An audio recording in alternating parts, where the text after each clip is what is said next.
The Imperial fleet emerged from slipspace above Earth like a swarm of metal locusts, sleek, obsidian ships bristling with plasma cannons and gravitic launchers.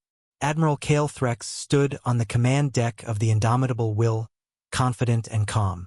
Earth, according to Imperial intelligence, was a soft target, technologically backward, politically fractured, and, most importantly, unarmed. "Begin atmospheric breach," he commanded, voice like cold steel. "I want their leaders kneeling before the Empire within the hour." He was not the first to underestimate humanity, but he would be the last. 300 miles below, Earth's skies shimmered, not with fear, but preparation. General Linera Voss watched the orbital data stream from the ArcNet core at Borealis Command, buried deep under Antarctica's surface. Every civilian satellite had gone dark 30 seconds after the Imperials arrived. Not because they were jammed, but because Earth had turned them off. She tapped the secure line. "Confirmation," a synthesized voice replied, ancient and cold. "Project Janus is online." She closed her eyes for half a second. "Then let's end this." Admiral Threx frowned. "Why has our targeting matrix gone black?" "Unknown interference," one of his officers reported. "We're not detecting any orbital platforms. No defense systems. No kinetic arrays. Nothing." That wasn't comforting. Threx turned toward the starboard viewer just as a ripple passed through space, a barely perceptible pulse like heat distortion. Then the stars blinked.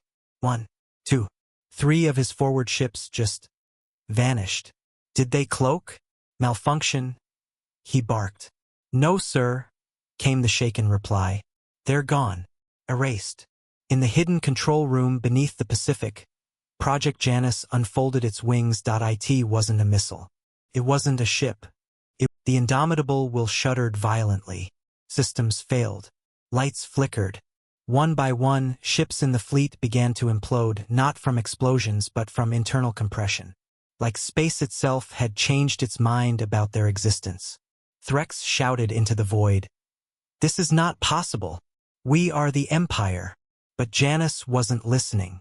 It tore open the flagship with the grace of a scalpel, collapsing its internal space into a singularity smaller than an atom.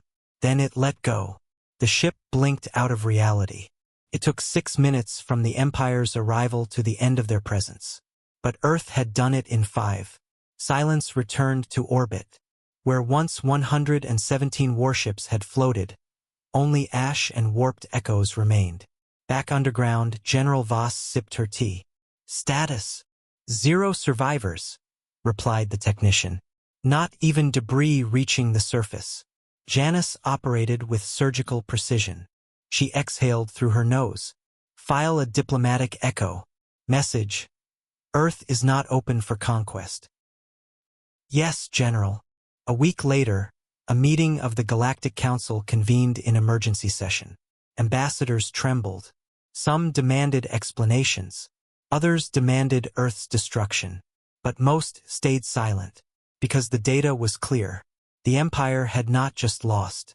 It had ceased to exist within 5 minutes of challenging Earth.